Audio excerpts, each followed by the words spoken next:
Acordate de lo que señale él, señalalo con el cursor en la página, en la pantalla. Que si no, no lo ven, ¿te acordás? Y habría que tener un cable.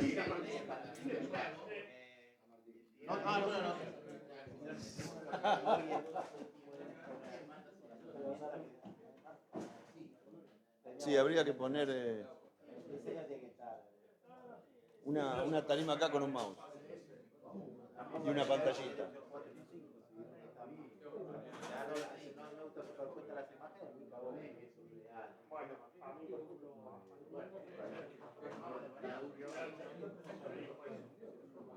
¿Eh? ¿Ya lo armaste?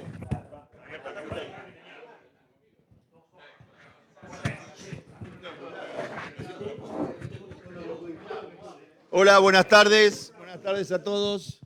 Bueno, siguiendo las charlas que se organizan acá en AFIPO, les agradecemos que hayan venido en un día tan feo como este, pero es ideal para reunirse, comer en unas medialunas y charlar un poco de filatelia. El invitado es Martín D'Agostino, donde este tema que lo pusimos hace unos meses, cómo armar un marco, se transformó en China en una circunstancia muy controversial debido a que todas las colecciones temáticas de un marco fueron bajadas en puntaje. Se le dio 59 puntos a todos por indicación de los organizadores, considerando que las colecciones temáticas de un marco pueden todas hacerse en más de un marco. Bueno, ese tema ahora Martín nos va a aclarar lo que es en cuanto a temática un poco y lo que es en cuanto al resto de las colecciones, donde armar un marco no es nada fácil, elegir el tema creo que es fundamental. Así que le agradecemos a Martín su participación. Le colocamos el micrófono. Muchas gracias, Alberto. El agradecido soy yo de la posibilidad de realizar esta charla, de compartir con todos un poco la experiencia en preparar colecciones para exposiciones.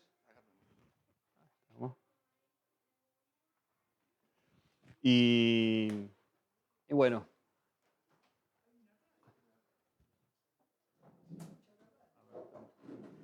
estamos haciendo los últimos ajustes. ¿Para qué? Bueno, comenzamos entonces. La propuesta de la charla de hoy es un poco cómo compartir con ustedes la experiencia de cómo montar una colección de un marco. En la foto, pueden ver, en la foto que está ahí, es de la exposición de Río de Janeiro 2013, donde se puede ver un cuadro en portugués que dice un marco. Es una de las categorías que tenía la exposición FIP, que se desarrolló en Brasil. Para los que nosotros hablamos siempre un marco, pero quizás alguno no conoce bien qué es un marco. Un marco es la forma de hacer una presentación filatélica en la cual se dispone de 16 hojas. Un marco vendría a ser esas 16 hojas, que son 4 filas de 4 hojas. 4 hojas tamaño A4. Se pueden usar hojas A3, en ese caso ocuparían como 2 hojas. Eso para nivelar información. Bueno, teniendo en cuenta lo que comentaba Alberto, que fue un tema muy discutido aparentemente en la última exposición internacional que se realizó en Wuhan, el tema de un marco, vamos a comentar un poco cuál es el propósito de las colecciones de un marco. O sea, esto está basado en lo que dice la FIP. Si uno entra en la página de la FIP, la Federación Internacional de Filatelia, encuentra todas las reglamentaciones que regulan las exposiciones y hay una específicamente para un marco. Y cuando habla de un marco, específicamente aclara cuál es el propósito por la cual la FIP permite tener las colecciones de un marco. Y si avanzamos en la próxima, sí. Lo que dice la FIP es que hay dos propósitos por los cuales ellos establecieron la categoría un marco. El primer propósito es poder presentar, que los expositores puedan presentar temas que son realmente muy acotados. Ustedes saben que la categoría siguiente son 5 marcos. Quiere decir que son 16 por 5, 108 hojas. Hay determinados temas en filatelia que realmente poder completar 108 hojas sin repetición es muy difícil. Entonces, por eso la FIP creó esta categoría de un marco. Tiene que ser exclusivamente para aquellas colecciones que no pueden ser presentadas en 5 marcos porque no hay suficiente material para desarrollarlo. Son temas muy acotados. El otro propósito que habla la FIP es que esto ya es más a nivel nacional. Es la de alentar a nuevos expositores a lanzarse a exponer. Armar una colección por primera vez, pensar en armar 108 hojas, para mucha gente es muy traumático. De hecho, a todos nos pasa. Los que queremos armar una primera colección de 108 hojas parece terrible. Entonces, arrancar por una colección de 16 hojas parece mucho más amigable. Y la realidad es que armar una colección es como, trataba de pensar un parangón y pensaba cuando mi hija aprendió a andar en bicicleta. Le dije, tenés que andar y te vas a caer 3 veces antes de aprender a andar. Porque nadie se sube en la bicicleta y sale andando. Se cae 2, 3 veces. Y armar una colección es más o menos lo mismo. Uno la arma, se queda todo contento. Cuando la va a exponer, va a encontrar que recibe un montón de críticas. Críticas positivas, que son críticas o son, digámoslo más que críticas, son oportunidades de mejora. Entonces, así es el tema del armado de una colección. Entonces, llevar adelante todo este proceso de aprendizaje de cómo armar mi colección en una colección de 16 hojas es mucho más amigable que en una colección de 108 hojas, que uno quizás a la segunda vez si no revolea todo, ya si vienen. Entonces, la verdad que el proceso, principalmente para todos aquellos que nunca expusieron, es tratar de elegir un tema acotado para poder desarrollarlo en estas 16 hojas. Y entonces, poder hacer toda esta curva de aprendizaje, que es propia, porque pueden venir muchos a hacer sugerencias, pero el aprendizaje es personal. Entonces, toda esta curva de aprendizaje, hacerlo en 16 hojas es mucho más amigable que en 108. Entonces, repasando lo que decíamos, son 2 los propósitos. El primero es proporcionar a los expositores la posibilidad de presentar colecciones con un tema acotado. ¿Qué quiere decir un tema acotado? Quiere decir que es un tema que puede ser desarrollado en 16 hojas, pero que de ninguna manera puedo desarrollarlo en 5 marcos. De ninguna manera, ¿por qué? Porque o me repito con el material, empiezo a poner material repetido, cosa que no está permitido. Es algo realmente tan acotado que no existe material que yo pueda conseguir. Entonces, eso es lo que limita. Eso es principalmente para FIP. Y si bien la FIP menciona el segundo propósito, ellos siempre recomiendan más para las carreras de expositores nacionales o de, por ejemplo, FIAF, ¿no? Bueno, avanzamos a la siguiente. Una pregunta. Igual a nivel nacional, FAEF acepta en la clase de un marco 1, 2 o 3 marcos. Sí, FAEF tiene un reglamento propio justamente en el sentido de proporcionar, alentar a nuevos expositores, que aquellos que están armando colecciones, están creciendo en el desarrollo de sus colecciones y pueden llegar a presentar colecciones hasta de 5 marcos, presentar 3 marcos. 3 marcos es una categoría que no existe. 2 o 3 marcos no existe a nivel FIP. Exclusivamente lo acepta FAEF como un modo de promocionar a filatelistas nuevos que lleven adelante esto.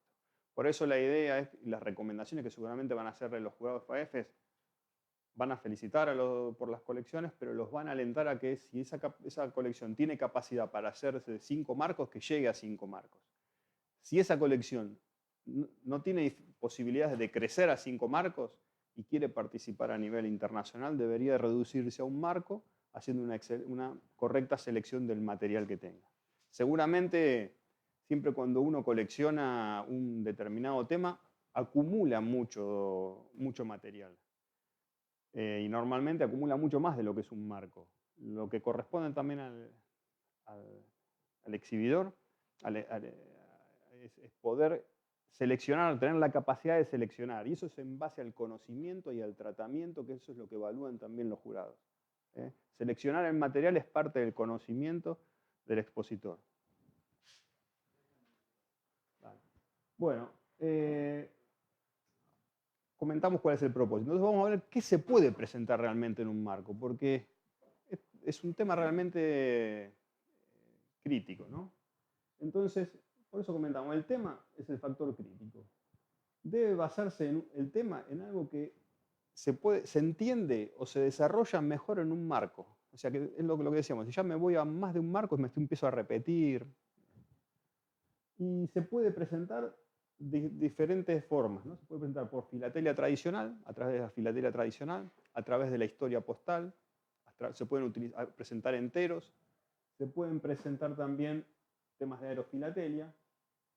Y está después también el tema temática. Fíjense que ahí yo puse solamente un tema muy acotado, realmente un tema que realmente es muy acotado, puede ser presentado en forma temática. Y la verdad que yo no logré pensar en un ejemplo, por eso aclaré, pero muy difícil de encontrar, realmente. Y esto fue justamente el tema que pasó ahora en Wuhan, que la clase de un marco temática, prácticamente a todos les bajaron el puntaje porque entendieron que eran colecciones que podían llegar a 5 marcos y que entonces no correspondían para esa categoría. Entonces, les quitan muchos puntos en lo que es tratamiento, en lo que es conocimiento. ¿Por qué? Porque esto podría ser de más marcos, digamos, ¿no? De hasta 5 marcos.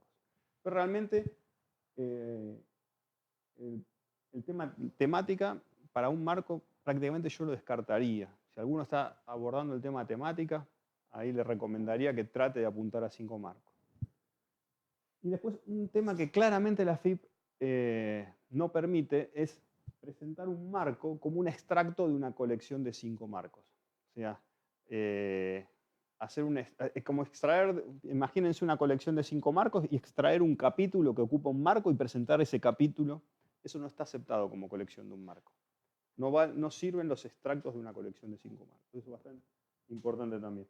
Todas estas cosas lo que hacen en definitiva es castigar a nivel puntaje. Entonces uno arma una colección y lo que va a recibir es muy poco puntaje justamente por el tratamiento. Bueno, avanzamos. Vamos a algunos ejemplos y como ejemplo voy a usar mi propia experiencia, que fue, yo tengo una colección de un marco que es sobre el cuarto centenario del descubrimiento de América, una estampilla argentina que salió en 1892 como conmemoración por el descubrimiento de América. Se cumplían 400 años del descubrimiento de América y entonces la Comisión Postal de Argentina, encabezada por José Marco del Pont, deciden crear un sello con las 3 carabelas y 2 valores, de 2 centavos y 5 centavos. Con la particularidad que ese sello solamente se podía usar el 12 de octubre de 1892. Ese sello tenía validez por un solo día. Al día siguiente ese sello ya perdía totalmente de valor postal. Se podía incluir en las cartas a modo de viñeta, pero no tenía valor postal. Entonces, fíjense que realmente este es un tema muy acotado. Es una serie de 2 estampillas y que solamente se podía usar un día. O sea que cartas habría solamente del 12 de octubre. Entonces, claramente esto es un tema acotado. Un tema apropiado para desarrollar en un marco. Imagínense desarrollar esto en 5 marcos, en 108 hojas. Quizás se consiga material, pero es una repetición permanente. Entonces, este fue el tema que yo elegí. Entonces, lo pongo como ejemplo para... Y el tratamiento que en mi caso hice fue a través de la filatelia tradicional. Pasamos así. Bueno. Entonces, lo que yo les decía, lo primero que hay que hacer es saber elegir el tema. Para cuando voy a hacer una colección de un marco, lo que tengo que tener en claro cuál es el tema. El tema es crítico. El tema, comentamos que el sello este. Entonces, para el desarrollo, comentaba que lo iba a hacer mediante la filatelia tradicional. Entonces, comencé a acumular material, uno va buscando, canjeando, y como ustedes saben, la filatelia tradicional tiene un esquema de presentación que es a través de material de archivo, inicialmente material de archivo, luego mostrar cómo el sello fue emitido, digamos, cómo se llegó el sello, realizar estudios de papeles, estudios de filigranas, estudios de dentado, mostrar variedades y errores, pueden ser variedades de impresión, variedades de dentado. Después, mostrar el uso postal, para qué fueron creados los sellos, a qué tarifas respondían de ese momento. Y por último, mostrar historia postal, o sea, piezas interesantes por las cuales el sello se utilizó. Entonces uno comienza inicialmente a tratar de ir cubriendo con material estos ítems de la presentación. Bueno, estos son algunos ejemplos. ¿Qué es material de archivo? Cuando hablamos de material de archivo, son cuños, ensayos, dibujos, pueden ser un decreto relacionado con el sello, muestras. A todo eso se lo llama material de archivo. Y forma parte de lo que fue el desarrollo del sello, el desarrollo de la serie.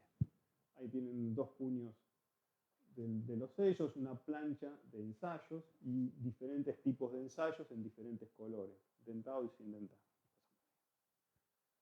Después, un tema importante, el estudio. Cuando yo voy a presentar una colección, lo importante es que yo trate de realizar un aporte a la filatelia. O sea que se supone que si estoy juntando material de un determinado, tengo facilidad para identificar o ver situaciones que haya tenido el sello, la impresión, variedades. Entonces, tratar de colocar en la colección algún estudio. Y si es un estudio personal, es un estudio que yo haya descubierto, tiene un valor fundamental para lo que es la evaluación de los jurados. En este caso, yo empecé a analizar los sellos, compraba todos los sellitos que andaban sueltos. Y pedía, junté no sé, casi 1000 y pico de estos sellos, y empecé a analizar. Y empecé a ver en algunos casos que la filigrana estaba en el frente del sello, estaba aplicada al frente del sello. ¿Cómo es esto? Ustedes saben que normalmente la filigrana forma parte de la elaboración del papel y está en la trama del papel. Uno cuando para ver la filigrana la miramos con benzina o a trasluz. Uno no la ve ni delante ni detrás. Estos sellos fueron creados en 1892. En ese momento la Comisión Postal Argentina, encabezada por José Marcó del Pont, quería que el sello sea totalmente desarrollado en Argentina. Entonces, el desarrollo lo hizo la compañía sudamericana. Crearon la viñeta a partir de un dibujo de una carabela de Martino, que era un marinista, un pintor marinista italiano. Él hizo un dibujo de una carabela. A partir de ese dibujo, Antonio Bosco, que era el dibujante de la compañía sudamericana, crea un dibujo del sello con 3 carabelas, le pone los valores. El grabador luego graba la estampilla. La compañía sudamericana iba a imprimirla. Y cuando empezaban a buscar papel para imprimirla, querían que fuera un papel con filigrana por el tema justamente, el tema que la filigrana es para evitar falsificaciones y todo. Fueron a buscar dentro de la Argentina qué fabricantes de papel había, y había una fábrica de papel que se llamaba La Argentina, que tenía su fábrica en Zárate. Y habrán escuchado hablar del papel Zárate. El papel Zárate en realidad, la marca es la Argentina. Pero como la localidad era en Zárate, se lo conoce como papel Zárate. La compañía de Argentina fabricaba papel sin filigrana, no tenía la tecnología para aplicar la filigrana al papel. Entonces lo que le propone a José Marcó del Pont, que él quería que fuera una fábrica argentina, era, podemos simular una filigrana por una aplicación de un sol en seco, una vez que el papel está terminado y casi prácticamente, todavía un poco húmedo, aplicado por presión un sol en seco. Y este papel entonces fue aceptado eso por la comisión postal, y se le tomó el papel a la compañía de la Argentina. Entonces se puede encontrar una variedad muy interesante, que es algunas estampillas que están impresas del mismo lado que fue aplicado el sol. Y en una de las variedades, no sé si tenemos la anterior, hay una variedad que, no sé si en la imagen se podrá ver, la de abajo, la tercera, yo no sé si ven que hay un matasello que es lineal, que está como cortado, son los rayos del sol que cortaron el matasello, o sea que son muy gruesas. De una gran cantidad de sellos que yo pude verificar, más o menos el 2% diría que tienen. O sea que para los que les interesen buscar variedades en sellos, pueden buscar. Todo este estudio, la idea siempre cuando uno hace un estudio es publicarlo, porque lo mejor que uno puede hacer es compartir. Y eso es lo que, si uno encuentra algo, lo mejor puede hacer. Y está publicado, un artículo de la revista de la Fundación Bose, está publicado este artículo sobre este tema. Entonces, todo esto cuando uno hace una presentación, con esto lo que le está demostrando a los jurados es conocimiento, investigación y estudio. Después van a ver en los puntajes, que después van a ver, todo esto suma muchos puntos. O sea, no es solamente mostrar material, exponerlo en forma bonita, sino también mostrar un estudio, una investigación. Tenemos una pregunta.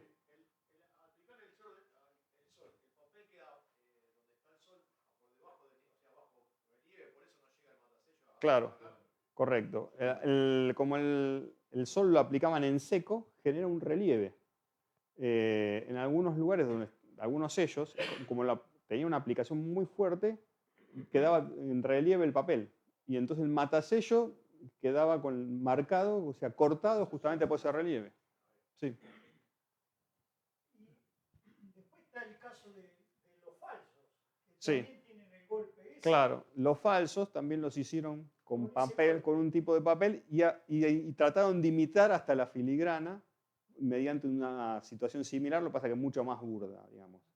Cuando uno logra los falsos, la mejor forma de verlos es viéndolo contra un original siempre.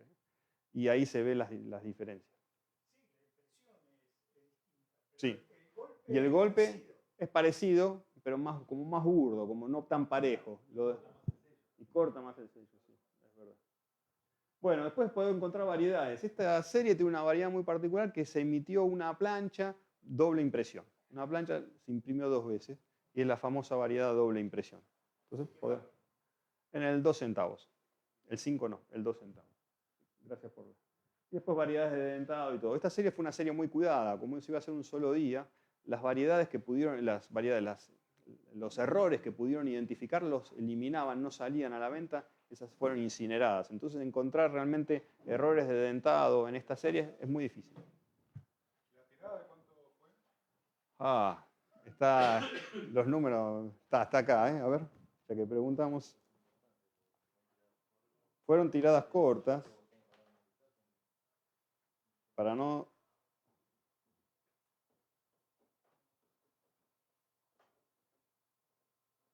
Mira. Sí, ahora lo buscamos y así seguimos y no demoramos. Ahora lo buscamos y aclaramos. Bueno, avanzamos una más, Martín. ¿Cuánto tiempo se dañó el sello? ¿Un año antes? Y sí, había una comisión de valores que estaba trabajando, liderada por Jason Marco del Pony y 3 personas más, que lo que querían era reformar todo el sistema de filatelia. 200.000 de cada una. Muy bueno el dato. Y estaban elaborando 2 series. Esta se les ocurrió como una conmemorativa, pero elaboraban la serie de 3 próceres, que la idea también tenía el mismo concepto y la misma lógica. Crear una serie totalmente desarrollada en Argentina. En realidad no era solo por un tema de patriotismo, sino que era por un tema también de que estábamos en una crisis económica en ese momento en el país y que todo lo que venía extranjero era muy caro. Y el correo se estaba masificando y también hubo todo un cambio de tarifas, había una discusión de tarifas, había muchas cosas que estaban reviendo. Entonces, hasta ese momento se acuerdan que había muchas series hasta 1892, había de American Bank, de KIT, de la compañía sudamericana, y lo que se decidió fue el 31 de diciembre fue desmonetizar todas esas estampillas y dejar solo la serie de 3 próceres. Dentro de esa comisión estaba elaborando eso, decidió también llevar adelante este sello. Supongo que puede haber llevado alrededor de un año el desarrollo.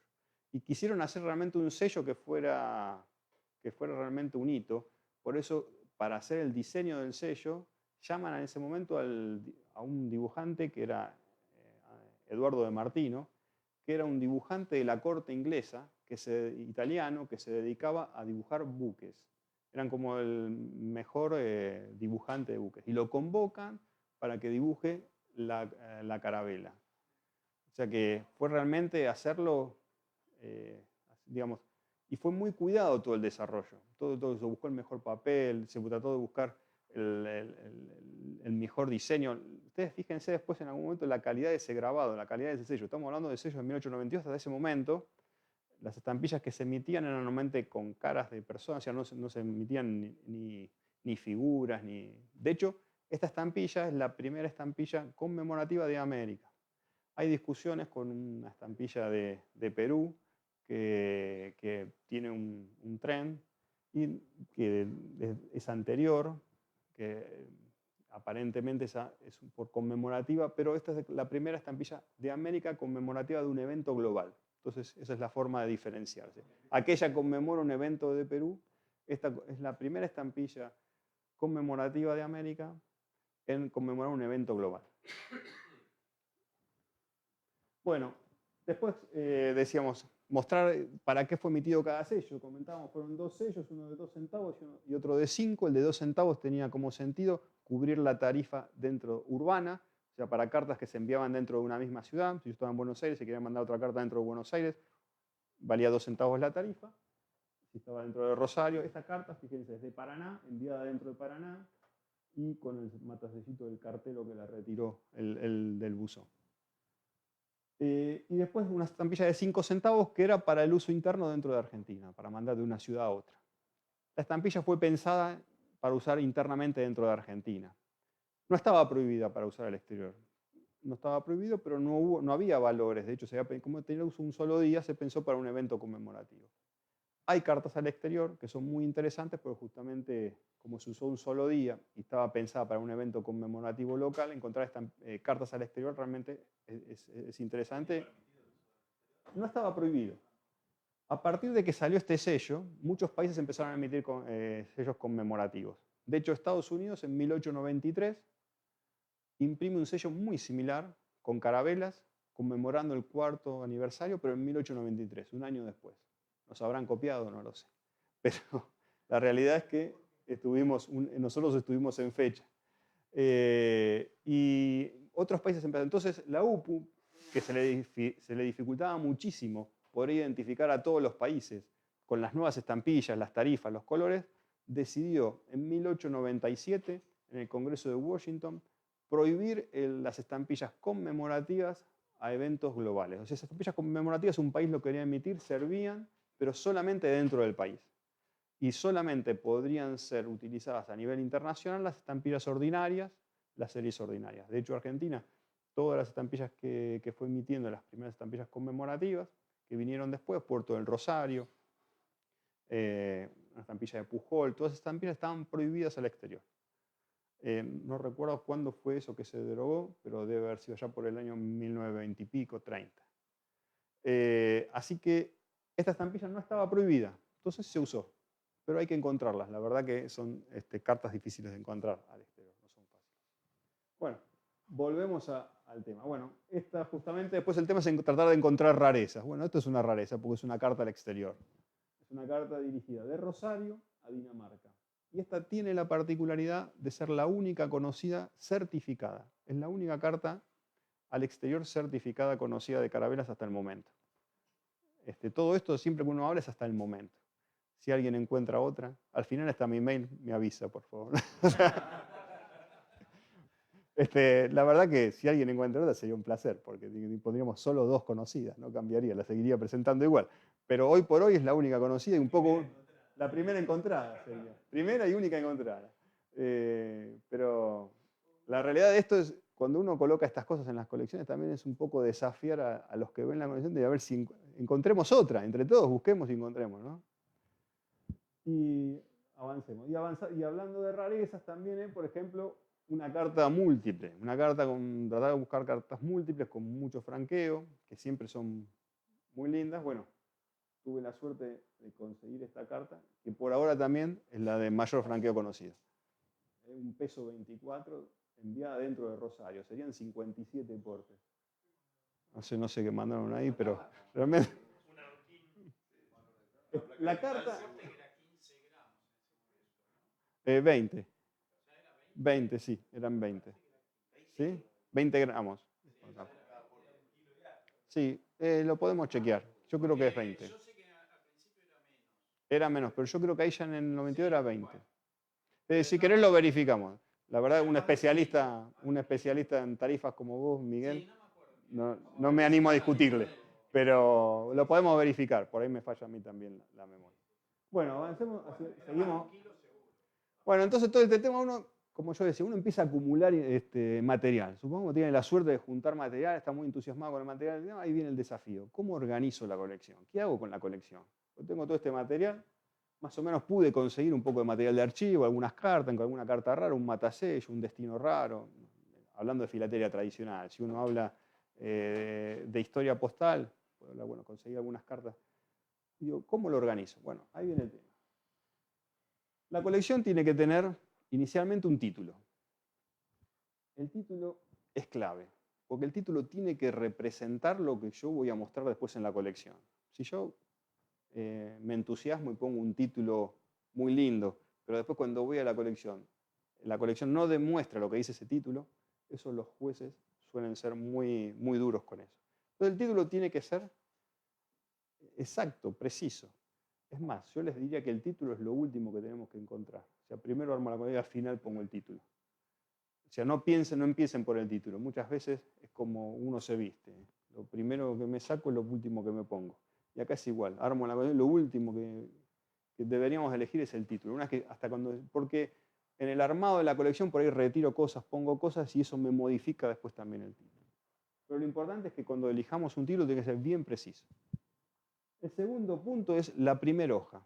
La primera hoja es clave. En la primera hoja tiene que estar resumido toda la presentación y es lo que primero miran los jueces y lo que primero ve cualquiera como para orientarse de qué es lo que voy a ver, qué es lo que yo quiero mostrar. Vamos a ver ahora un capítulo específico de la primera hoja, por eso no me detengo ahora, después avanzamos en detalle. Después está el desarrollo. La colección, como charlábamos hoy, es un cuento. La colección es un cuento, tiene que tener un desarrollo, tiene que tener una lógica. La verdad es que lo que yo siempre recomiendo es seguir el orden cronológico. El orden cronológico porque es el que todo el mundo tiene asimilado naturalmente. Uno normalmente sigue un orden cronológico. Cuando uno va a alterar el orden cronológico, puede alterarlo, pero tiene que explicarlo muy bien, porque ya tiene que encontrarle el sentido filatélico a eso.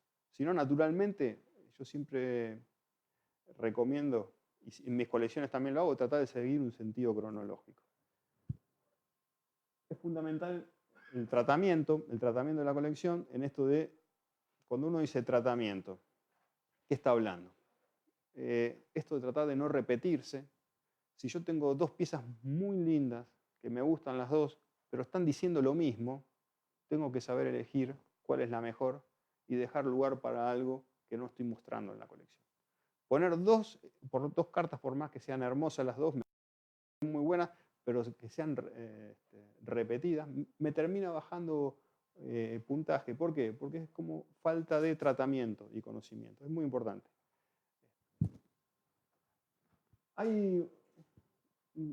Todos los órdenes de la vida lo más importante es el equilibrio, ¿no? Y en filatelia es igual. Cuando uno arma una colección, lo más importante es el equilibrio en todo sentido. Por eso, lo que tengo que tratar de hacer cuando armo una colección es despojarme de mi subjetividad con las piezas, tratar de ser objetivo, tratar de ponerme en la mirada de otro y tratar de buscar un equilibrio en la colección, tanto en cantidad de material que coloco, cómo organizo mis hojas. Digamos, el equilibrio tiene que estar no solo en cada hoja, sino también en todo el marco.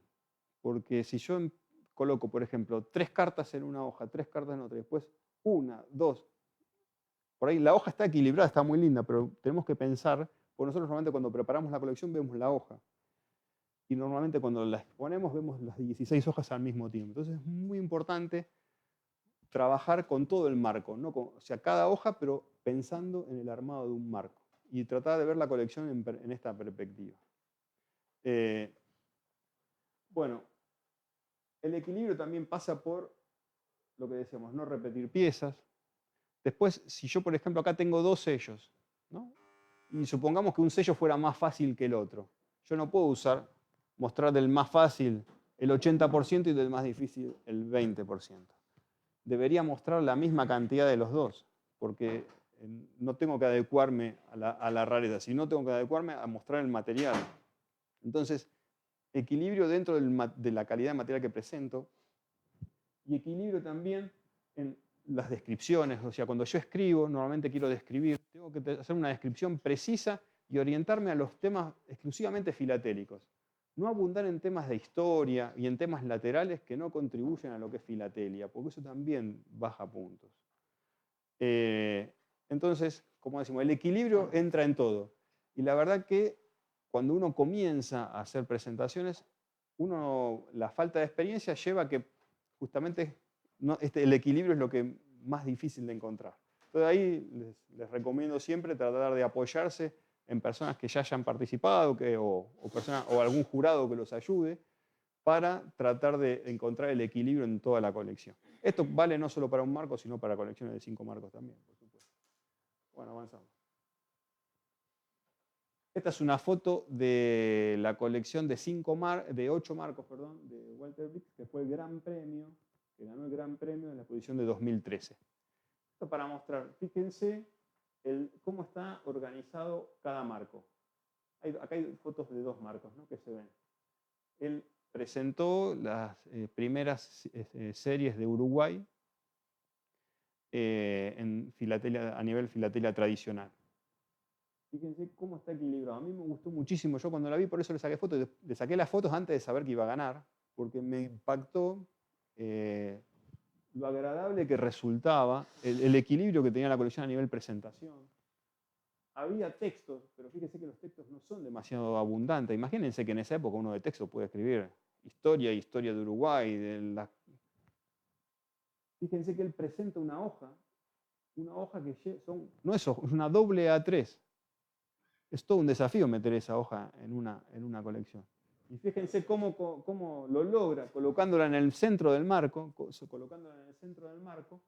y acompañándola con otras. Esto escapa un poco a lo que es un marco, va a 5 marcos, pero así tenemos que tratar de ver nuestra colección, tratar de verla como un conjunto. Avanzamos. Bueno, vamos a hablar de la hoja 1. La verdad, la hoja 1 es muy importante, porque es donde yo sí me puedo explayar un poco más, debo explayarme un poco más, para dar información al jurado y a las personas que ven la colección acerca de qué es lo que estoy queriendo presentar. La hoja 1 tiene que estar compuesta por, inicialmente, el título, que dijimos, el título que debía ser bien preciso, una pequeña introducción, ahí puedo dar un breve espacio para dar un contexto, cuál es el propósito de la colección, qué yo quiero mostrar con la colección. Pero, como decimos, no es el equilibrio, no hay que explayarse de más, hay que ser conciso y objetivo. Después mostrar un plan. Un plan es cuál es el desarrollo que voy a llevar adelante en la colección. Por dónde comienzo, cómo sigue, qué cierre, qué final. ¿Qué voy a querer mostrar? El plan no es un índice, o sea, no es que tengo que poner 1, página 1, no es un índice, es indicar brevemente en bullets qué voy a mostrar. Incluir en la página 1 mis estudios o investigación personal que yo haya desarrollado, encontrado, para que quede claramente identificado en la página 1. Después, mencionar las principales piezas de mi colección. Ayudar al jurado a decirle, mire, esta pieza es muy difícil, esta es muy rara, esto realmente es un hallazgo, para que el jurado pueda identificarla rápidamente cuando observe la colección. O sea, no, podés mencionar carta de tal lugar. Y como es parte del plan, enseguida el jurado va a saber poder encontrarlo, o el que mire la colección va a poder encontrarlo. Identificar adelante cuáles son las principales piezas, cuáles son tus principales piezas para orientar al jurado que identifique esas rarezas, que no se las vaya a pasar de largo. Porque quizás una rareza no llama la atención por lo que es.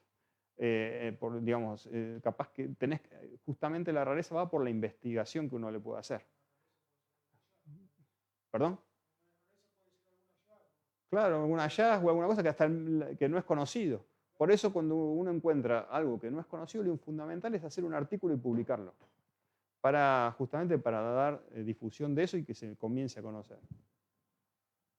Y finalmente, colocar las bibliografías. Y en la bibliografía, si hay artículos propios, justamente de investigación propia, no olvidar de colocar los artículos propios, porque eso también ayuda mucho porque forma parte de lo que es el conocimiento y la investigación personal.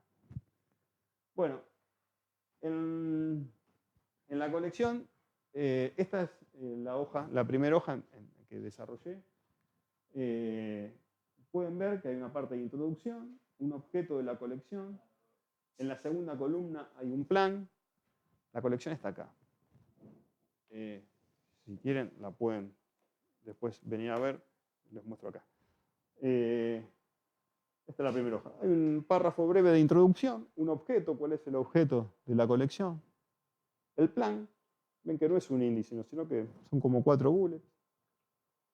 La investigación propia, o sea, qué fue el estudio, que es lo que les comenté, ¿se acuerdan? De la filigrana aplicada al frente.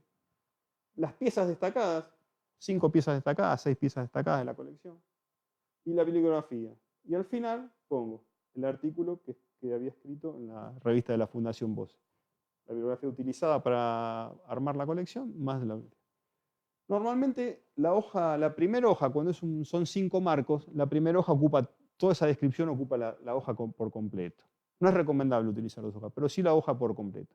Cuando es un marco donde me quedan 15 hojas, es conveniente ya incluir ya alguna pieza en la hoja 1. Tratar de reducir esto porque para un marco sería escribir demasiado. Yo siempre recomiendo ya cuando es un marco incluir ya alguna pieza como para arrancar el desarrollo de la colección en la hoja 1.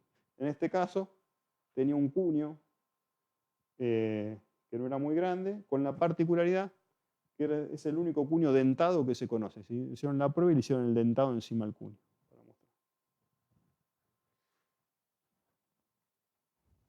Para mostrarle otros ejemplos, bueno, esta es la hoja 1 de la colección esa que vimos de Walter Briggs, que había ganado el Gran Premio en Brasil. Fíjense, esa es de 5 marcos. Hacia adelante, el primer párrafo es una introducción.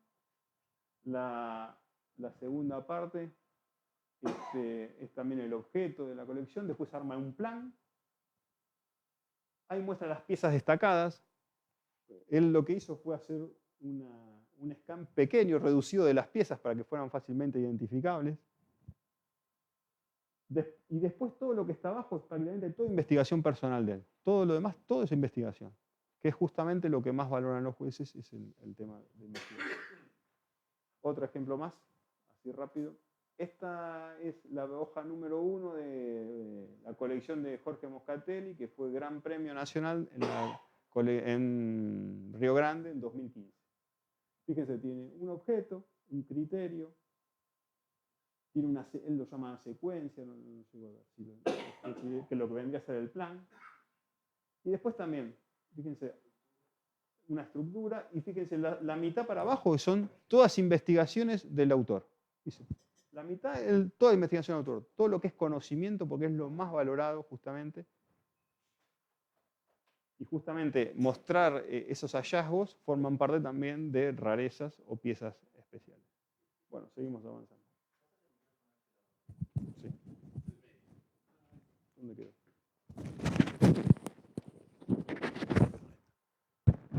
Y después, como comentábamos en el armado de la colección, siempre es bueno tratar de encontrar a la colección un cierre, un final. Como todo cuento, muchas veces hay colecciones que no lo tienen, pero siempre está bueno hacer un cierre en la colección. En este caso, como les comentaba, esta estampilla solo servía para usarse el 12 de octubre de 1892, así que como cierre fue, por ejemplo, encontrar una rareza que era una carta utilizada el 13 de octubre de 1892, un día después, se utilizó en Corrientes y tiene la recepción atrás el día 17 en Buenos Aires, que es lo que da que la carta realmente circuló. Pasamos a la próxima. Y otro cierre que tiene esto en la misma hoja es estos sellos fueron finalmente a fines de alrededor de 1898, 1896, 1892, aparecieron falsificaciones en Europa. Este sello, como se vendió un solo día, yo conseguí los diarios de la época, del 13 de octubre de 1892, leí los diarios. Ese día la gente se agolpó en el correo para comprar el sello. Tuvieron que desalojar el correo central la policía a bastonazos porque se habían acabado los sellos y la gente quería seguir comprando estampillas. Sí, dicen así. Dice que desde temprano la gente se alborotó, el correo cerraba creo que a las 6 y a las 2 de la tarde no había más sellos y tuvo que desalojar el correo la policía a bastonazo. Entonces, después aparecieron otros sellos, vinieron unos remanentes que habían quedado en el interior, que algunos comerciantes compraron, pero el sello fue realmente muy escaso por la gran demanda que tuvo. Entonces en Europa, que se empezó a correr que estaba este sello, querían conseguir el sello, y apareció una falsificación, muy buena falsificación para la época, una falsificación de época, que se comenzó a vender en Italia. Entonces son conocidos como los falsos italianos.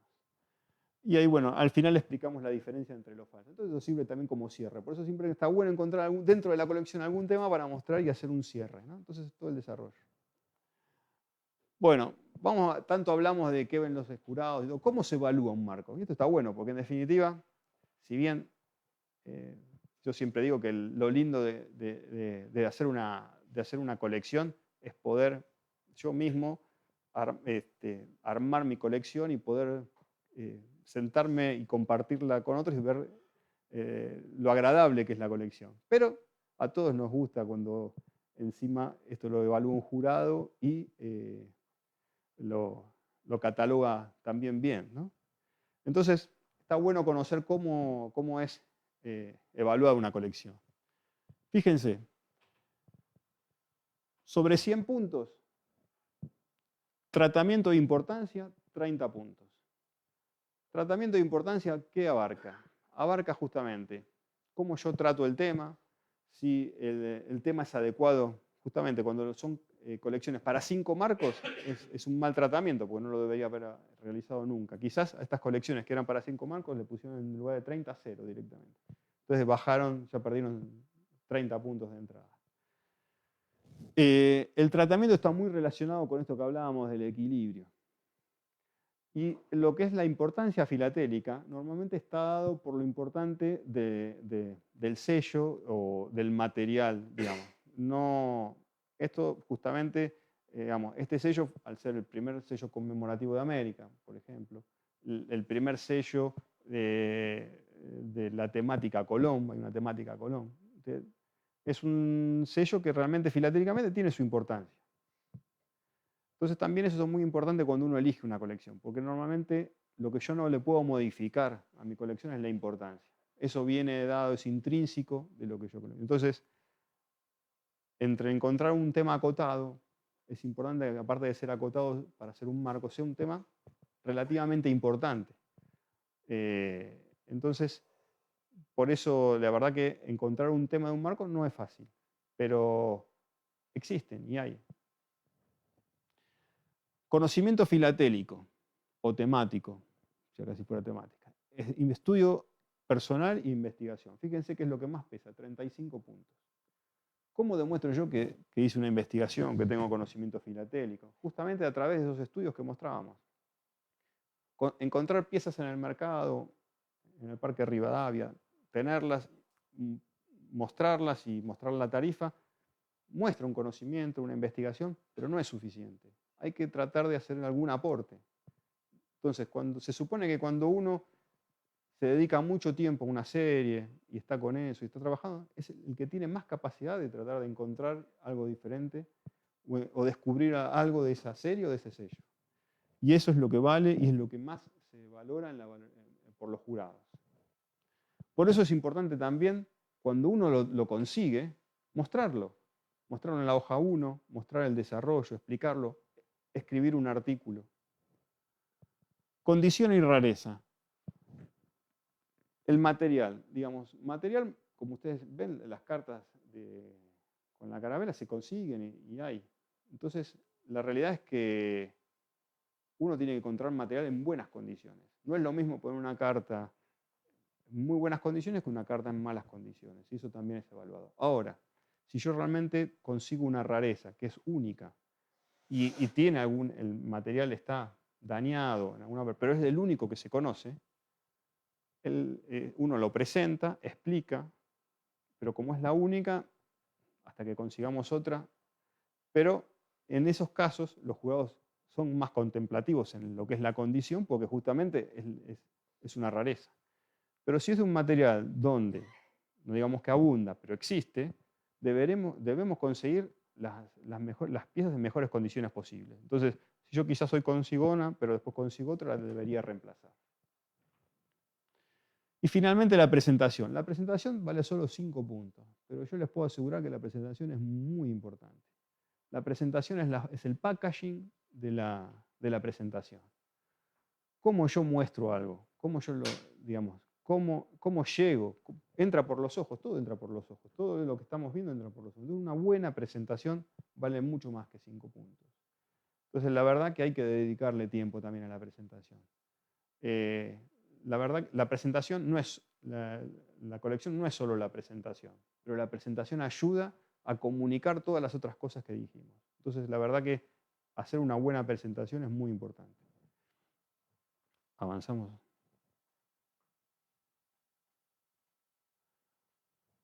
Bueno, ¿cómo es la secuencia del jurado? El jurado cuando llega se planta sobre frente a la colección. ¿Cómo hace para evaluar una colección? Justamente, lo primero que miran los jueces es la presentación. Se paran. Yo no soy juez, pero esto está fijado por varios seminarios que hace FIP y las recomendaciones que ellos hacen. Y esto es importante tenerlo en cuenta porque cómo ellos observan la colección. Lo primero que hacen es justamente que cualquiera de nosotros te paras frente a la colección y ves la presentación. Ya si es una colección agradable, es como que favorece, te acerca, al material. ¿No? Como decimos, facilita la comprensión. Una buena presentación facilita la comprensión. Después, lo que se mira es la condición y rareza. El material es de la mejor calidad posible. ¿Es el suficiente? Hay un tema que, de mi experiencia personal, cuando uno tiene cartas que tienen de los dos lados temas interesantes, yo tuve una tendencia que fue en su momento abrir las cartas y mostrarlas abiertas, así como un pollo. Como un pollo. Fue una pésima idea. Fue una pésima idea. Nunca lo hagan. Nunca lo hagan. Porque en definitiva lo que hice es romper la carta. También muy prolijamente. Después la volví a doblar y al estar doblada nadie se da cuenta que está cortada la carta, ¿no? Pero rompí la carta. Y me penalizaron. Y bueno, así aprendí. Y es así, tuve que desarmar toda la colección y volverla a armar. ¿Cómo se presenta, por ejemplo, una carta que tiene imagen relevante del frente y del dorso? Debo escanear la menos relevante, pongo de frente, la pongo la más relevante, escanear la parte más relevante y presentar un scan reducido al 25%, se recomienda, de la imagen al 25% y se aclara, dorso al 25%. Muchas veces tenemos la tentación porque también lo que me decían era no solo que rompí la carta, sino que extendía, o sea, usaba en una hoja una sola carta abierta cuando podría haber colocado el doble de material. Entonces eso. Y después el tema, con lo que finalmente ven los jurados es el tema de conocimiento. Una vez que ven la presentación, el material, la condición, la rareza, empiezan a ver cuánto sabe el coleccionista realmente de este sello. ¿Se hizo algún aporte a la filatelia? ¿Conoce del tema? ¿Domina el tema? Más allá del material que tiene. Y eso es lo que vale 35 puntos y realmente muchas veces donde más puntos perdemos porque es lo que los jurados más críticos son realmente. Y finalmente lo que miran es el título es adecuado. La hoja 1 la primera hoja está describiendo realmente la colección. Y después en cobertura integral y el equilibrio de la colección. Y con eso ellos tienen todo un checklist que elaboran y ahí van poniendo puntaje. Y después se arman las discusiones entre los jurados para ponerse de acuerdo. Bueno, ¿cómo son los premios? A nivel FIP se decidió que las colecciones de un marco no recibirían más medallas. Eso es a nivel internacional. A nivel nacional se siguen entregando medallas porque, como decimos, como esto es una forma de alentar a nuevos expositores, la mejor forma de alentarlos es acompañándolos en todo lo que un primer expositor o las primeras colecciones que pueda presentar. A nivel nacional, 85 puntos alcanza la medalla de oro. Entre 75 y 84 vermeil, 65-74 plata, 55-64 bronce, 45-54 bronce. Menos de 45 puntos sería un certificado de participación. Y una muy buena presentación de un marco puede recibir un premio especial. Los premios especiales no son privativos de las clases multimarco. Una clase de una exposición de un marco muy buena puede recibir un premio especial también. Al lado está el certificado que obtuve en 2011, donde todavía colocaban medallas a las colecciones de un marco. Ven que ahí la colección esta colección que está acá, tuvo un 91 puntos y ven que dicen gold medal, o sea, medalla de oro. Ahora ya los certificados son solamente, los internacionales, solamente con puntuación. Y bueno, eso es todo. Muchachos, los que no se largaron todavía, a empezar. Como les dije, esto es solo empezar. Así que, muchas gracias. Mis datos personales ahí, cualquier duda, consulta, a disposición.